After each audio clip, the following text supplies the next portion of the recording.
Can Michigan play with this tough Wisconsin team? Well, I mean, you said the statement, can they? Absolutely they can. I mean, let's not forget, Wisconsin nearly lost to Georgia State 2 weeks ago. No, that's true. Wisconsin, this is their toughest matchup. Michigan is very talented. CU did exploit Michigan until Sefa Lufau got hurt. It comes down to it's nearly impossible with the schedule that Wisconsin has in front of them, and to say that they're going to go undefeated in the state of Michigan is really difficult to believe. And I think that Michigan just has too much. I think Wisconsin is too young and still trying with their redshirt freshman or sophomore quarterback that they just started. They haven't gotten their running game going very well. I mean, it's almost like the Wisconsin offense fits exactly what Michigan is designed to stop. Mm-hmm. And I don't think it's actually going to be that close. I think it's going to be the reverse of what we saw last week in Michigan State, Wisconsin. Okay. If you watch that game, it seemed that Michigan State clearly doesn't have a good enough offense, right, and committed too many mistakes. And I think Michigan's going to win this one pretty easily because the Wisconsin's middle linebacker is out, most likely. But DC3PO thinks it's going to be a little bit closer than I do. He's got Michigan winning 71.4% probability, 28-20 over Wisconsin. Okay, I like it. I'm going to keep drinking the Kool-Aid myself. I'm going to take Michigan, but I think it's going to be close. Mark Richt, he's over at Miami now, moving over from Georgia, so he has a lot of experience playing Georgia Tech. Will that experience help the Hurricanes against the Yellow Jackets today? Well, before I talk about the experience of Mark Richt, Clemson's new look defense shut down Georgia Tech's option attack, and Miami can do the same with that defense that's even younger in some of the areas than Clemson. Mm-hmm. And especially at linebacker, where they're starting 3 freshmen. It's a dangerous situation for the Yellow Jackets and their option because Miami's defensive line is so improved. I mean, we saw Miami just blow up Appalachian State, right? Mm-hmm, mm-hmm. And it seems that Mark Richt has already made an impact on the attitude and the readiness of the Hurricanes to such a level that Brad Kaya looks sharp at quarterback. Mark Walton looks really good at running back. Mm-hmm. And Miami will probably make some mistakes, but as long as they're not looking ahead to Florida State, this shouldn't be close either. DC3PO, though, disagrees with me completely. And this is where the computer does not think about, the other side of it, because Mark Richt is 8-0 all time in Bobby Dodd Stadium. Mm-hmm. So, but having said that, the artificial intelligence thinks that Georgia Tech wins 26-22 with a win probability of 62.1%. Wow. Okay. Well, we'll have to see if the AI or the real guy got it right. This game. Let's talk about this game. This game we wouldn't even be talking about if it weren't for the poor play of Notre Dame this year. But they got Syracuse today. Is Notre Dame just going to continue their downward spiral this week? No, not at all. I mean, you got to remember last year, Brian Kelly could have been the coach of the year, and what he did to pull off one of the greatest coaching jobs with all the injuries they had last year to go 10-2. I mean, let's not forget, a Stanford missed field goal. They could have been 11-1, right? And could cause a lot of problems there, in the playoff hunt. But that's been forgotten because they're 1-3. They lost to Duke as a heartbreaker because they didn't start the right quarterback. Right. And then somehow they got blown out by Duke. I mean, that game was terrible. And, then they got steamrolled by Michigan State. And I understand what you're saying when you say, do they have a chance? Well, Syracuse is not very good. Their offense is exciting. It's up-tempo. It's a lot like Colorado's. Right. And the wide receiver transfer from Maryland, he's leading the nation with 706 receiving yards. That's the impressive. Syracuse defense is terrible, and the quarterback for Syracuse, he's uncertain because he's injured. So I don't think it's going to be close. Notre Dame, DC3PO likes Notre Dame at an 88% win probability, 39-20. I'm thinking more like 40-9. All right, I like that. I would like to see Notre Dame play a little bit better. They're a team I like to follow just because of the rich tradition there. So let's hope they do turn it around this week against a lesser opponent, so to speak. Upset game of the week. You got Florida versus Vandy. This was a bad game last year, 9-7, I think the game was. What's going to be different this year? How do you see this one going? I don't know if it's going to be different. I don't think it's going to be as bad, but I don't know if it's going to be that much better. Reason why we put that on as an upset was because, Florida's on a 4-game losing streak away from Gainesville. Mm-hmm. And the way they completely imploded against Tennessee, a lot of it had to do with that, without Del Rio at quarterback for Florida, Florida's offense is not that good. Right. And Tennessee just came out, and I forget his name, but that one defensive lineman for the Volunteers, he just destroyed Florida the entire second half. I mean, they couldn't block him at all.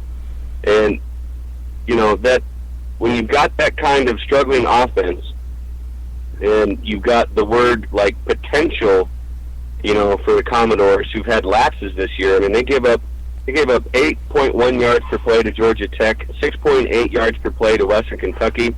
I mean, the danger here, though, is Florida needs to respond after last week's blown lead to Tennessee on the road. Mm-hmm. And it's an early kickoff. Vandy's talent just doesn't measure up to the Gators. I and DC3PO think it's going to be Florida over Vanderbilt. DC3PO's got a 76.5% win probability. Florida 26, Vanderbilt 15. All right, I like it. And as far as a sleeper game, Utah State versus Boise State. Boise State looked like they were, for years building this program that was going to start competing with top programs. They've kind of disappeared recently. Utah State is always a tough out. How's this one going this year? Well, last year Boise State's season unraveled at the hands of Utah State. They committed 8 turnovers in a 52-26 loss on the road. It's safe to say that a much more experienced Brent Rippon at quarterback and a much less experienced Utah State defense is going to go differently. The Broncos are actually pretty good. They shouldn't shoot themselves in the foot again, right? But ultimately, they've got the defense to shut down the Aggies and to take that first step back to at least reclaiming the Mountain West. I agree with DC3PO on this one. It's not going to be close. DC3PO has the win probability at 98.1 for Boise State 40, Utah State 9. There you go, everybody. Check that one out. The Broncos should be back. All right, it's great to have you back with us this week, Chris. We will talk to you next week. Right on. All right, thanks, buddy. Later. All right, that was Chris Rupert from the DirtCannon.com calling in to do our college football segment each week, which I think we're going to start calling Rupert's Report. That has a nice ring to it. So next week, look forward to Rupert's Report with Chris Rupert from the DirtCannon.com. On the other side of the break, we'll talk about a $100 bet. We still have the NFL preview, and we'll get some NBA news in there as well.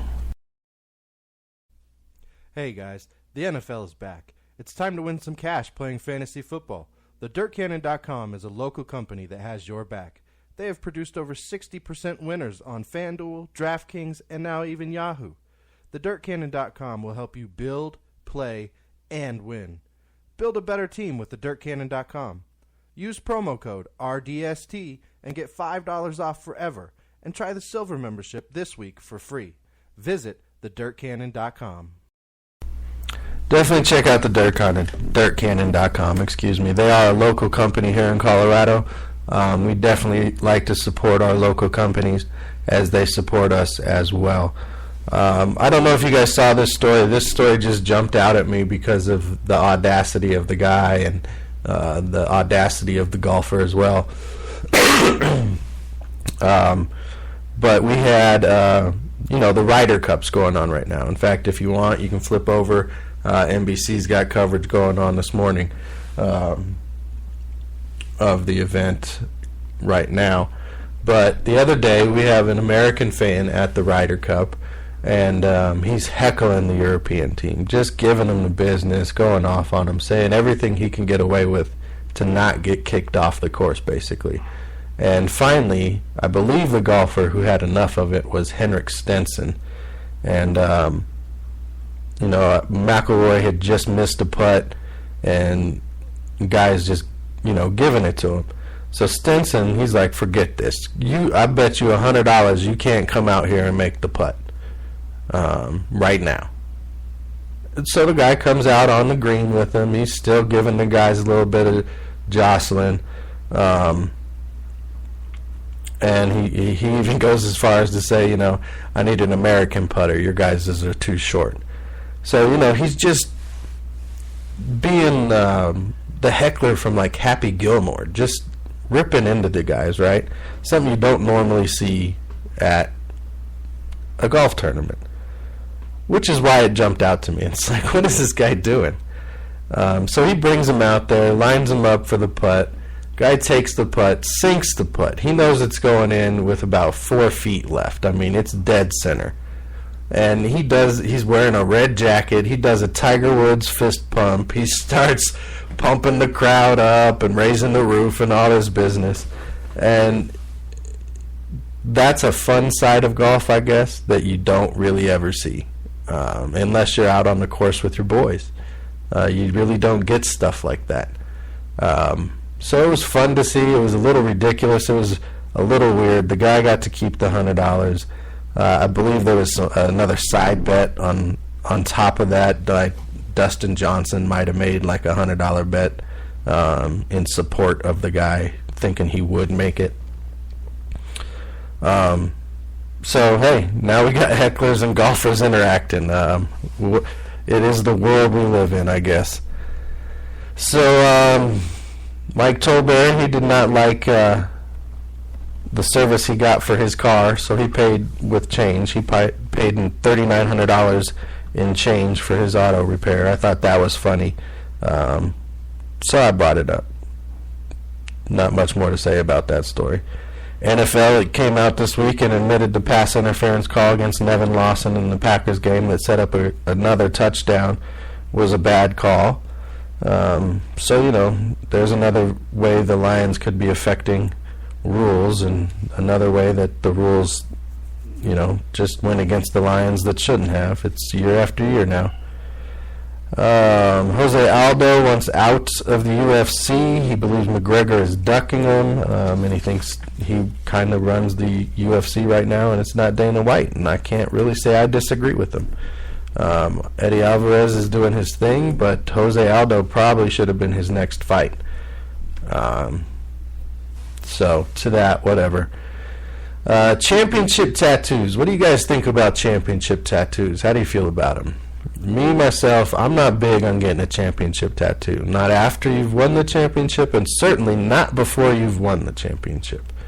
Before or after, I'm just not big on a championship tattoo. I've come around to team tattoos.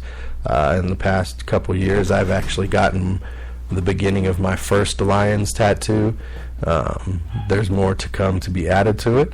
I've come around on that aspect. But now we got this Chicago Cubs fan joining the long line of idiots who go out and get championship tattoos in the before group. Before it's happened. It says break the curse. It's got the Chicago Cubs logo. It's got World Champs 2016. And yeah, the Cubs are having a good season. But as far as winning the championship, there's a lot left. They were having a good season in 2004. They were having a good season last year when they got swept out of the playoffs. So then you're stuck with this memento of how stupid you are, unless you can afford removal or a cover-up. It's just not a good look. It's as bad as I was listening to The Fan this week, and Mike Evans talk about his Tebow tattoo. And I had forgotten he didn't actually make a bet with a person. It was just something he said over the airwaves, and he